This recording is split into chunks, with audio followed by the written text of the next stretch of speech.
Have you ever looked at a piece of your writing and felt like you're trying to do too many things at once?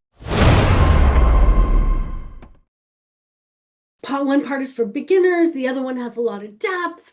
One thing is practical, another is strategic, something is reflective, then they're philosophical. It's just all over the place. You step back and you realize you don't have one clear piece of writing. In fact, it feels like your message is being pulled apart, not in a good way. This often happens when you're trying to write for too many people, too many readers.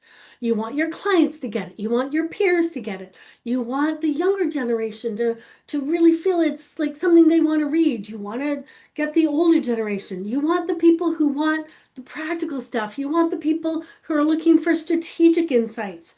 You're trying to put everything in there because you have like 3 or 4 different audiences in mind. The problem is no one is going to want to read it. It's not, we don't go and think, okay, I'll read this book, even though it's for, 3 different audiences, or they'll just read one little section. I'll buy a whole book to read one little section. Readers don't want that. I get it. You want your work to be valuable. You are a generous person. But when you write to too many people at the same time, the tone keeps shifting, the message keeps shifting, the person you're writing to keeps shifting, and you'll end up writing to no one at all. Sometimes writers think this is just part of the process and they'll clean it up later.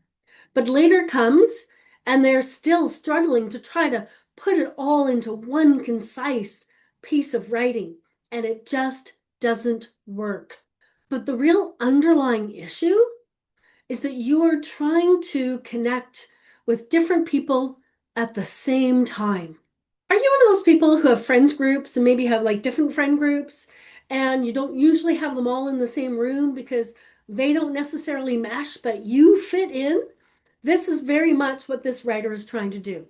They're trying to put all the different groups they know into one room and they're hoping they'll all get along. But that often leads to disaster. At Author Odyssey, we call this the Scatterstorm Hydra. And the Scatterstorm Hydra appears when your writing is being pulled in so many directions. You see this Hydra with so many heads? Well, each head represents another type of reader that you are trying to connect with. Every head reading your book has a different expectation for what they're looking for what you're saying to them. And none of them like it. So instead of building something cohesive, the writing itself just pulls apart and you don't have a good piece you can give to anyone. And as you try to write to each one, your message just fragments, falls all over the place, shatters like a crystal. Every piece of writing needs to have one clear direction. And when that doesn't happen, it's scattered all over the map and readers can't piece it back together. And when they can't put that together, it's no longer useful. So one section is explaining, the other is talking to teenagers, the other is talking to retirees. So the next section is practical. When you've got stories about, one area, you've got stories in another area. And everyone is just left confused. You're no longer being intentional. You're being scattered. And it's not because your ideas are weak. You have good ideas. It's not because your craft is weak. You know how to put a sentence together.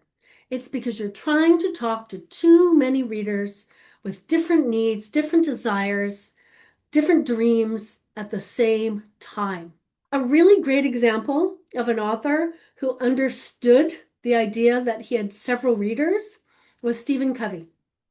He wrote, 7 Habits of Successful Teenagers, 7 Habits of Successful People, 7 Habits of Successful Parents, 7 Habits of, and I may just have that title wrong, but that's okay. You get the picture. So what do you do when this is happening to you? Stop, sit back, look at the Hydra with 5 heads and think, I gotta chop 4 of these heads off. Get out your sword and chop off the 4 heads and leave it with 1 head and write only to that ideal reader. 1 reader, 1 path. And once that becomes clear, writing is going to be easier. When you share the writing, it's going to connect with people. People are going to respond to it. It's going to start mattering, and that's what you want. This is one of the patterns that we work through during Author Odyssey. Author Odyssey is a quest framework that we use to help people go from idea to successfully published. And the quest that we usually deal with this in is the reader's compass. That's where we decide who the exact reader is, so that when you're writing your book, you are honed into that and you don't get scattered and you don't start writing to everyone. And if you start struggling, and this has happened, I've had authors say, I'm struggling, and I've looked at it and I'm like, who are you writing to? Remind me who you're writing to. And they read it, oh, right. Often my authors become too academic, too clinical, and they forget who they're writing to. And so reminding yourself who that one reader is can bring your writing back on track so easily. It's like magic. So if your writing is feeling scattered, you're feeling like you're fighting a five-headed monster, join us at Author Odyssey and let us help you walk through the reader's compass so that every time you sit down to write, you know exactly who you're writing to. The link is in the description, and I will see you on the inside.